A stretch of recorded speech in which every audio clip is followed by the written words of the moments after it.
Hello all, welcome to jobs and education YouTube channel. So ఈ వీడియోలో నేను ఇంతకుముందు మనం రీసెంట్ గా ఈ సెకండ్ వెరిఫికేషన్ కి స్లాట్ బుకింగ్ ప్రాసెస్ నేను డీటెయిల్ గా ఎక్స్ప్లెయిన్ చేశాను. అయితే చాలా మంది దాని కింద అంటే ఎవరెవరు స్లాట్ బుకింగ్ చేసుకోవచ్చు అనేది నేను చెప్పడం మర్చిపోయా.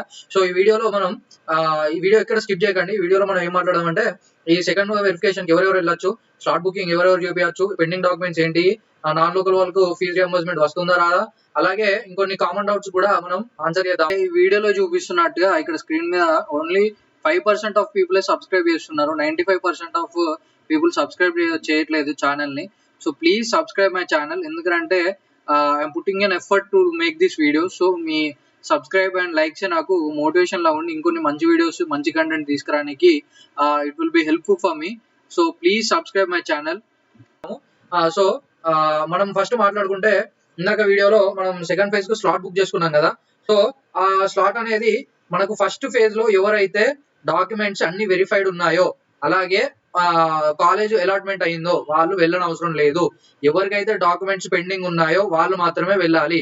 వాళ్ళు ఏంటిది income, caste, memos, TC, bonafide ఇలాంటి ఏవైతే ఏ ఒక్క డాక్యుమెంట్ పెండింగ్ ఉన్నా కూడా వాళ్ళు మాత్రమే సెకండ్ ఫేజ్ కు స్లాట్ బుక్ చేసుకోండి. ఈ సర్టిఫికేట్ వెరిఫికేషన్ అయిపోయి అన్ని కాలేజ్ అలాట్ అయ్యి జస్ట్ మనకు వెబ్ ఆప్షన్స్ అంటే వేరే కాలేజ్ కోసం మాత్రం చూస్తున్న వాళ్ళు పెట్టుకోకండి. ఎందుకనంటే మీరు పెట్టుకుంటే అక్కడ స్లాట్స్ అనేవి ఎక్కువ బుక్ అయిపోతాయి. తర్వాత అంటే అవసరం ఉన్న వాళ్ళకు ఇబ్బంది అవుతుంది. సో మీరు ఏం చేస్తారంటే జస్ట్ పెండింగ్ డాక్యుమెంట్స్ ఎవరి అయితే ఉన్నాయో వాళ్ళు మాత్రమే స్లాట్ బుకింగ్ చేసుకోండి సెకండ్ ఫేజ్ కి. అలాగే మనకు ఇక్కడ ఫీజు కూడా వీళ్ళు మెన్షన్ చేశారు. ఫస్ట్ ఫేజ్ లో బుక్ చేసుకుని స్లాట్ బుక్ చేసుకొని సర్టిఫికేట్స్ అని వెరిఫై అయిన వాళ్ళు స్లాట్ బుక్ చేసుకుని అవసరం లేదు. ఎవరైతే డాక్యుమెంట్స్ పెండింగ్ ఉన్నాయో వాళ్ళు మాత్రమే బుక్ చేసుకోండి. మళ్ళీ అలాగే ఫస్ట్ ఫేజ్ లో ఫీ కట్టిన వాళ్ళకి సెకండ్ ఫేజ్ లో ఫీ కట్టడం అవసరం లేదు. డైరెక్ట్ స్లాట్ బుక్ చేసుకోవచ్చు. ఇన్ కేస్ ఫస్ట్ ఫేజ్ లో మీరు ఫీజు కట్టకపోతే ఇప్పుడు ఫీజు కట్టాల్సి ఉంటుంది అంతే. తర్వాత మళ్ళీ చాలా మంది మనకు అడుగుతున్న ఈ కామన్ డౌట్స్ ఏంటంటే నాన్ లోకల్ వాళ్ళకు ఫీజు రియంబర్స్మెంట్ వస్తుందా.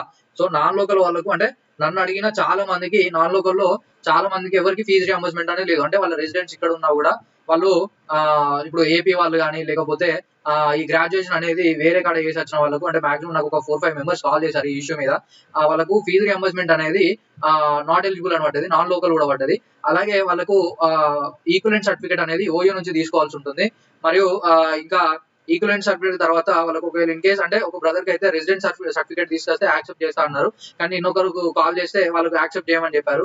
సో మీకు ఇలాంటి డౌట్స్ ఉంటే డైరెక్ట్ వెరిఫికేషన్ సెంటర్ కి వెళ్ళండి. సో ఒకవేళ ఇన్ కేస్ మీకు అయితే లోకల్ స్టేటస్ పడితే మనకు ఫీజు రియంబర్స్మెంట్ ఎలిజిబిలిటీ అనేది వస్తుంది.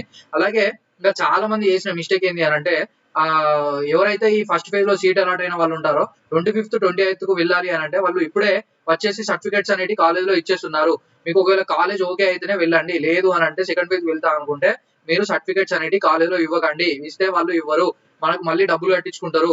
సో మీరు సెకండ్ ఫేజ్ కు వెళ్దాము, ఇంకా బెటర్ కాలేజ్ వెళ్దాం అనుకుంటే మీరు సర్టిఫికేట్స్ అనేవి మాత్రం ఇవ్వకండి. ఇది మెయిన్ గా గుర్తుపెట్టుకోండి. సో ఇంకొకటి, ఈ ఫస్ట్ ఫేజ్ లో స్లాట్ బుక్ చేశాను, సర్టిఫికేట్ వెరిఫికేషన్ కూడా అయిపోయింది, సీట్ కూడా అలాట్మెంట్ కూడా అయింది, మళ్ళీ నేను సెకండ్ ఫేజ్ లో స్లాట్ బుక్ చేసుకోవాలా? అవసరం లేదు. ఈ నవ్య ఎస్ అనే వాళ్ళు ఎవరో అవసరం లేదు. నేను చెప్పేది అదే. నేను ఏం చెప్తున్నా అంటే ఓన్లీ సర్టిఫికేట్స్ పెండింగ్ ఉన్న వాళ్ళు, ఫస్ట్ ఫేజ్ అటెండ్ కాని వాళ్ళు మాత్రమే సర్టిఫికేట్ వెరిఫికేషన్ కి వెళ్ళండి.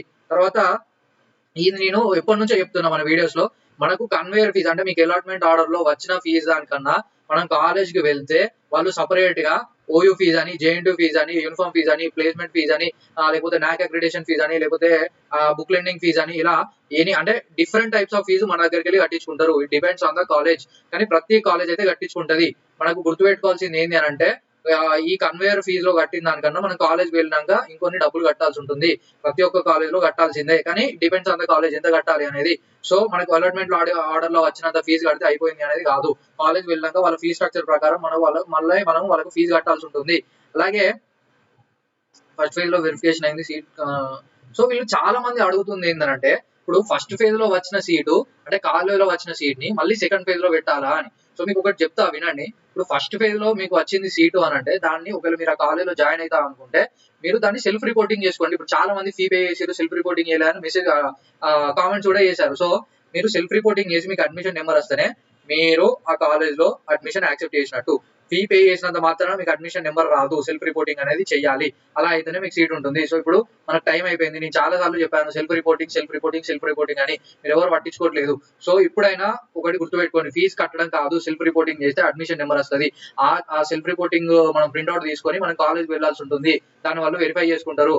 అలాగే ఈ ఫస్ట్ ఫేజ్‌లో పెట్టిన కాలేజ్ మళ్ళీ సెకండ్ ఫేజ్‌లో పెట్టడం అనేది ఫూలిష్‌నెస్ అవుతది.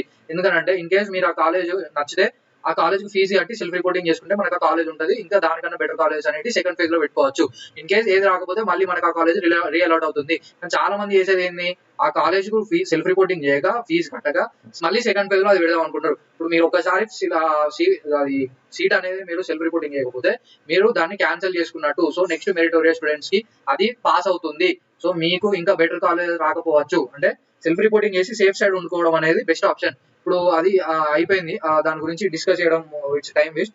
సో సో ఈ ఇన్‌కమ్ పెండింగ్ ఉన్న వాళ్ళు మాత్రమే వెళ్ళండి. ఇంకొక బ్రదర్ నాకు ఫోన్ చేశాడు. సో తనకు బోనఫైడ్ పెండింగ్ ఉందని తన ఆర్ఓసీ ఫార్మ్ అనేది ఇయ్యలేదంట. సో మనకి ఏ డాక్యుమెంట్ పెండింగ్ ఉన్నా కూడా వాళ్ళు ఆర్ఓసీ ఫార్మ్ ఇస్తారు. మీరు అడగండి. ఇలా ఒక డాక్యుమెంట్ పెండింగ్ ఉంది, ఇన్‌కమ్ పెండింగ్ ఉంది అన్నంత మాత్రాన ఆర్ఓసీ ఫార్మ్ ఆపరు. సో తను ఫస్ట్ ఫేజ్ అటెండ్ కాలేకపోయిండు ఆర్ఓసీ ఫార్మ్ లేక. సో మీరు గుర్తుపెట్టుకోండి, ఆర్ఓసీ ఫార్మ్ అనేది చీఫ్ వెరిఫికేషన్ ఆఫీసర్ దగ్గరికెళ్లి తీసుకోండి. వాళ్ళు ఇస్తారు. సో వీళ్ళు చెప్పినంత మాత్రాన అది ఇవ్వరని కాదు. మనకు పెండింగ్ ఉన్న డాక్యుమెంట్స్ ఉన్నంత మాత్రాన వెబ్ ఆప్షన్స్ లో పార్టిసిపేట్ చేయకపోవడం అనేది జరగకుండా ఉండదు. సో మీరు ఆర్ఓసీ ఫామ్ ని తీసుకొచ్చుకోండి. తర్వాత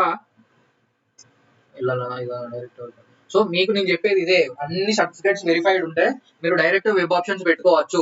సో వెబ్ ఆప్షన్స్ అనేది మనకు రేపటి నుంచి యాక్టివేట్ అవుతుంది. మీరెవరు అన్ని స్లాట్స్ బుక్ చేయకండి. ఫస్ట్ ఫేజ్ లో సర్టిఫికేట్ వెరిఫికేషన్ అటెండ్ అయిన వాళ్ళు ఓన్లీ పెండింగ్ డాక్యుమెంట్స్ ఉన్న వాళ్ళే వెళ్ళండి. సెకండ్ ఫేజ్ వెరిఫికేషన్ అవసరం లేదు. డైరెక్ట్ మనం డబ్బులు కడితే స్లాట్ బుక్ చేసుకోవచ్చు. వెరిఫికేషన్ పెండింగ్ ఉన్న వాళ్ళు వెళ్ళండి. లేదు అని అంటే డైరెక్ట్ వెబ్ ఆప్షన్స్ పెట్టుకోవచ్చు. తర్వాత నాది అప్డేషన్ ఏం లేవు. స్లాట్ బుకింగ్ మీకు ఏ సర్టిఫికేట్ అప్డేషన్ లేకపోతే మీరు స్లాట్ బుక్ చేసుకోవడం వద్దు. సో చాలా మందికి ఉన్న ఇష్యూ ఏంటంటే మన తెలంగాణలో మీ సేవ సర్వర్స్ డౌన్ అయ్యే వరకు మనకు ఈ మంత్ స్టార్టింగ్ నుండి చాలా మందికి ఇన్కమ్ సర్టిఫికేట్స్ అనేవి పెండింగ్ లో ఉన్నాయి. సో వాళ్ళు అడుగుతున్నారు, ఇప్పుడు ఇన్కమ్ సర్టిఫికేట్ లేదు కదా, ఫీజు రియంబర్స్మెంట్ ఎలిజిబిలిటీ మనకి ఎలా అంటే ఇన్కమ్ సర్టిఫికేట్ లేకపోతే మనం ఏం చేయలేము. ఇన్కమ్ సర్టిఫికేట్ అనేది ఉండాల్సిందే. సో మనకి సర్వర్స్ ఇష్యూ ఉన్నా కూడా మనం ఏం చేయలేము, అంటే మన చేతుల్లో అది లేని పని. సో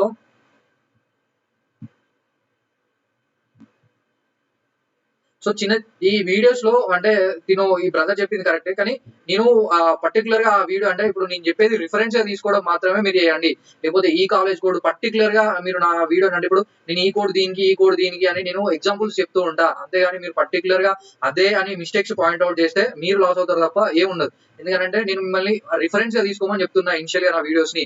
రిఫరెన్స్ గా తీసుకోకుండా నేను ఇదే చెప్పాను, మీరు అదే చెప్పారు అని అంటే అంటే ఇప్పుడు కరెక్టే, నాది మిస్టేక్, నేను చెప్తున్నా కరెక్టే. కానీ నేను చెప్పేది ఏంటి, మీరు రిఫరెన్స్ మాత్రమే తీసుకోండి. రిఫరెన్స్ తీసుకొని ఇప్పుడు నేను సపోజ్ మల్లారెడ్డి ఇక్కడ కాలేజ్ ఉంది, అక్కడ కాలేజ్ ఉంది అంటే లేదు ఇది అక్కడనే ఉంది, అది అక్కడనే ఉంది అని చెప్తే అది ఇట్స్ లైక్ పాయింట్లెస్ ఆర్గ్యుమెంట్ అవుతుంది. నేను రిఫరెన్స్ చెప్తున్నా ఏదైనా పెట్టుకోవాలని. ఇప్పుడు కాలేజ్ కోడ్ తప్పు చెప్పినంత మాత్రాన మీరు కాలేజ్ నేను చెప్పేది ఏంది, రిఫరెన్స్ లో ఈ ఇన్స్టిట్యూట్ ప్రొఫైల్కి వెళ్ళి ఆ కాలేజ్ కోడ్ చూసుకొని అలా పెట్టుకొని నేను వీడియో చేస్తున్నా. అందుకే మీరు రిఫరెన్స్ గా తీసుకోండి, పాయింట్ టు పాయింట్ కాదు. అలాగే సర్టిఫికేట్ వెరిఫికేషన్ కంప్లీట్ అయిన వాళ్ళు వెరిఫికేషన్ ఏమైనా mistake, so certificate verification complete అయ్యి ఏమైనా మిస్టేక్స్ ఉంటే వాళ్ళు కూడా సర్టిఫికేట్ వెరిఫికేషన్ కి వెళ్ళండి. ఆ మిస్టేక్స్ కరెక్ట్ చేసుకోండి. సో ఈ ఫీజెస్ గురించి నేను చెప్తున్నా అదే, మీకు ప్రతి కాలేజీని బట్టి మనకు ఫీజు అనేది ఉంటుంది. సో మనకు లాగిన్ ఐడి అనేది ప్రీవియస్ గా ఉంటుంది. మనకు సెకండ్ ఫేజ్ కి స్లాట్ వెబ్ ఆప్షన్ పెట్టుకోనికి లాగిన్ ఐడి అనేది మనకు సేమే ఉంటుంది. మళ్ళీ కొత్త లాగిన్ ఐడి ఏం రాదు. మనకు ఆర్ఓసీ ఫామ్ లో నేను చెప్పేది, ఆర్ఓసీ ఫామ్ లో ఫీజ్ రియంబర్స్మెంట్ ఎలిజిబిలిటీ ఉంటే మాత్రమే మనకు ఫీజ్ రియంబర్స్మెంట్ అనేది వస్తుంది. మనం ఇప్పుడు ఇన్కమ్ అప్డేట్ అయినాక అంటే మన చేతికి ఇన్కమ్ వచ్చినాక ఆ ఇన్కమ్ తీసుకొని కాలేజ్ లో సబ్మిట్ చేస్తే వాళ్ళు రియంబర్స్మెంట్ అనేది ఇవ్వరు. ఎందుకంటే ఆర్ఓసీ ఫామ్ అనేది మనం కన్వేర్ చెప్తున్నాం ఈ క్యాండిడేట్ అన్నట్టయినా రియంబర్స్మెంట్ కి ఎలిజిబుల్ కాదా అని. సో మీకు ఆర్ఓసీ ఫామ్ లో ఇన్కమ్ రియంబర్సిబిలిటీ ఎలిజిబిలిటీ ఉంటేనే మీకు రియంబర్స్మెంట్ అనేది వస్తుంది. సో ఇంకొకటి ఏంటంటే నేను ఆ గూగుల్ షీట్ కి యాక్సెస్ ఇచ్చా. అది ఇంకెవరికైనా రాకపోతే నాకు చెప్పండి. ఇప్పుడే ఒకరు మెసేజ్ చేశారు, నేను వాళ్ళకి యాక్సెస్ ఇస్తున్నా. సో కొంచెం మెయిల్ ఒక్కొక్కసారి రెస్పాండ్ కాదు. సో ఏమన్నా ఉంటే నాకు పింగ్ చేయండి, నేను తప్పకుండా యాక్సెస్ ఇస్తాను. నేను ఓపెన్ యాక్సెస్ ఆల్ అని పెట్టాను. సో గ్యాప్ సర్టిఫికేట్ అనేది తప్పకుండా తీసుకోవాలి. కాలేజ్ లో సబ్మిట్ చేయాల్సి ఉంటుంది.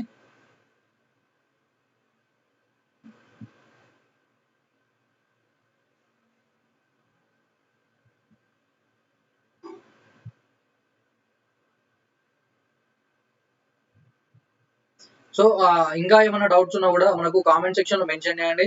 లేదు అని అంటే ఇన్స్టాగ్రామ్ లో పిన్ చేయండి. నేను తప్పకుండా అందరికి రిప్లై ఇస్తాను. So thanks for watching this video. Please subscribe jobs and education YouTube channel. Thank you.